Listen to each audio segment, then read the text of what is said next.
रश्मि देसाई को देख गंदी हो गई थी शख्स की नीयत। अकेले बुलाया बंद कमरे में, ड्रिंक में मिलाया नशे की गोली।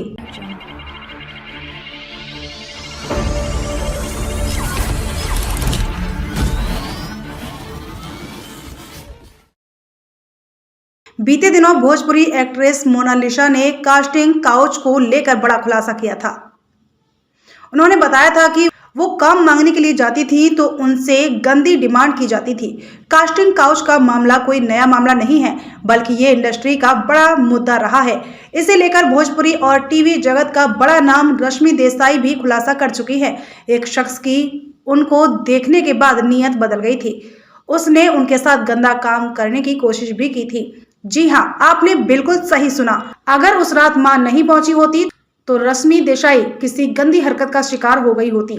इसका खुलासा एक्ट्रेस ने खुद एक इंटरव्यू में किया था। उन्होंने बताया था कि एक शख्स द्वारा ड्रिंक में नशे की गोली मिलाकर गलत हरकत करने की कोशिश की गई थी, तभी मां पहुंच गई थी। भोजपुरी और टीवी में एक्टिंग का लोहा मनवा चुकी एक्ट्रेस रश्मि देसाई ने बताया था कि जब वो ऑडिशन के लिए गई थी तो वहां मौजूद व्यक्ति ने उनकी ड्रिंक में नशीला पदार्थ मिलाने की कोशिश की थी, लेकिन अगले दिन उनकी मम्मी ने उस व्यक्ति की जमकर पिटाई भी की थी। वो यहाँ के बारे में नहीं जानती थी।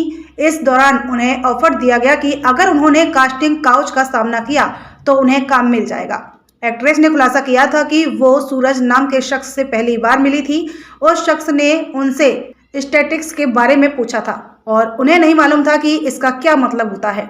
रश्मि ने शख्स से वो बात भी कही थी।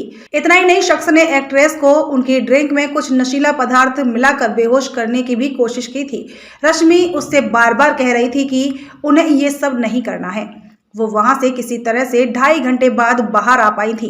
उन्होंने ये सारी बातें अपनी मम्मी को बताई तो अगले दिन वो उससे दोबारा मिलने के लिए गई और इस बार मां ने उसे चांटा भी मार दिया।